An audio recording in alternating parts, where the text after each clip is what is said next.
নমস্কাৰ, মই প্ৰদীপ। স্বাগতম জনাইছোঁ আপোনালোকক মোৰ অন্য এটি ভিডিঅ'লৈ। আজি মই এনে এজন ব্যক্তিৰ ঘৰত আছোঁ, যিজন ব্যক্তি হাতৰ পৰশত বহুতো সুন্দৰ সুন্দৰ বস্তু তৈয়াৰ হৈ উঠে আৰু মই দেখুৱাম আপোনালোকক আৰু তেওঁৰ সৈতে কথাও পাতিম। তেওঁ তৈয়াৰ কৰা বস্তুসমূহো মই আপোনালোকক দেখাবলৈ চেষ্টা কৰিম। আশা কৰিছোঁ ভিডিঅ'টো আপোনালোকে স্কিপ নকৰাকৈ সম্পূৰ্ণকৈ চাব। আৰু মই এতিয়া তেখেতৰ ওচৰলৈ যাম। তেখেতৰ ওচৰত মই কিছু কথা পাতিম, তেওঁ বস্তুবিলাকৰ দাম দৰৰ কথা সুধিম। দাদা, স্বাগতম জনাইছোঁ আপোনাক আমাৰ চেনেলটিলৈ। যিহেতু আপুনি ইমান সুন্দৰ সুন্দৰকৈ বস্তু বনাইছে, বাঁহ বেতৰ পৰা বনাইছে নে? প্ৰথমতে আপোনাৰ নামটো জানি ল'ব বিচাৰিছোঁ। দীপক শইকীয়া মোৰ নাম। হয়, দীপক শইকীয়া। আৰু তেওঁ হাতৰ পৰশতে বহুত ধুনীয়া ধুনীয়া বস্তু তৈয়াৰ হৈ উঠে বাঁহ বেতৰ। অকল চকী টেবুলেই নহয়, আপোনালোকৰ ঘৰটো যদি সুন্দৰকৈ বাঁহৰ আৰু বেতেৰে ঘৰটো যদি সুন্দৰকৈ আপোনালোকে সজাম বুলি ভাবে, তেন্তে এওঁৰ সৈতে যোগাযোগ কৰিব পাৰে। বহুত সুন্দৰ সুন্দৰকৈ তেওঁ বস্তুবিলাক ঘৰবিলাক সজাইছে। মই তেওঁ সজোৱা ঘৰবিলাকো মই দেখাবলৈ চেষ্টা কৰিম। আৰু তেওঁ নিৰ্মাণ কৰা চকী টেবুলবিলাক আৰু কি কি আছে মই দেখুৱাম। প্ৰথমতে দেখুৱাবলৈ বিচাৰিছোঁ তেওঁ নিৰ্মাণ কৰা চোফা ছিটযোৰ। এইবিলাকৰ 14,000 প্ৰাইচ, কম বেছ।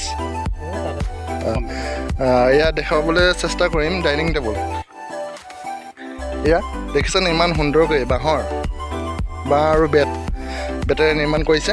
এইযোৰৰ দাম কিমান হ'ব? 12,000। আৰু বহুতো বস্তু আছিলে চাগে। এয়া দেখাই আছোঁ তেওঁ বনোৱা বস্তুবিলাক। এয়া ডাইনিং টেবুল, এইবিলাকৰ দাম শুনিলেই আপোনালোকে। এয়া আৰু তেওঁ তৈয়াৰ কৰা আৰু বস্তুবিলাক দেখাইছোঁ। এয়া হ'ব চাগে, এয়া ফুলৰ টাব হ'ব নহয় জানো? এয়া ফুলৰ টাব হ'ব। এয়া দেখিবলৈ পাইছে, ইমান সুন্দৰ সুন্দৰকৈ তেওঁ নিৰ্মাণ কৰি উলিয়াইছে। এয়া এইটো লাইট হ'ব কি? লাইটৰ কভাৰ হ'ব ন?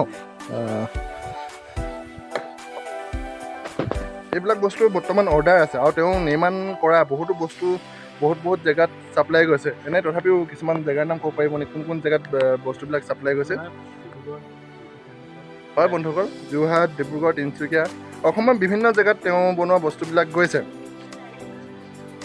তেওঁ অকল এইবিলাক বস্তুৱেই নহয়, বাঁহৰ ঘৰবিলাকো বা ঘৰত সজাবলৈ বিভিন্ন ধৰণৰ বস্তু বনায়। আৰু ঘৰবিলাকো বহুত ধুনীয়া ধুনীয়াকৈ তেওঁ ডিজাইন কৰি দিব পাৰে।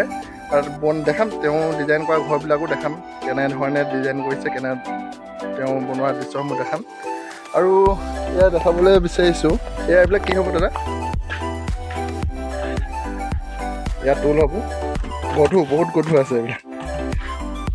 এয়া দেখিবলৈ পাইছে বন্ধুসকল, দেখিবলৈ পাইছে তেওঁ হাতৰ পৰশত ইমান ধুনীয়া ধুনীয়া বস্তুবিলাক প্ৰস্তুত হৈ উঠিছে। এয়া আপোনালোকে তেওঁৰ লগত যোগাযোগ কৰি বস্তুবিলাক অৰ্ডাৰো দিব পাৰিব। তেওঁ আপোনালোকৰ বাবে যোগাৰ কৰি দিব। আৰু আপোনালোকে যদি বগীবিল যায় কেনেবাকৈ, কাঞ্চনজংঘাৰ ওচৰতে এইখন ফেৰী দেখিবলৈ পাব। আৰু এইখন ফেৰী তেওঁ নিজ হাতেৰে সাজিছে, ভিতৰতো সাজিছে, ভিতৰৰ বস্তুবিলাক তেওঁৰে নিৰ্মাণ কৰিছে।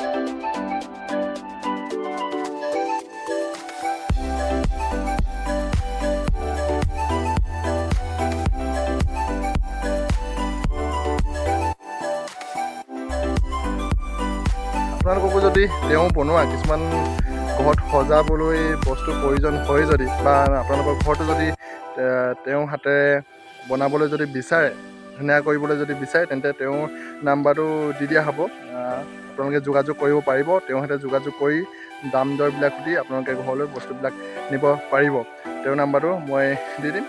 বন্ধুসকল, ভিডিঅ'টো আজি ইমানেই আছিলে। আকৌ এটি নতুন ভিডিঅ' লৈ আপোনালোকৰ মাজলৈ আহি আছোঁ। তেতিয়াহ'লে আজিলৈ ইমানতে বাই বাই।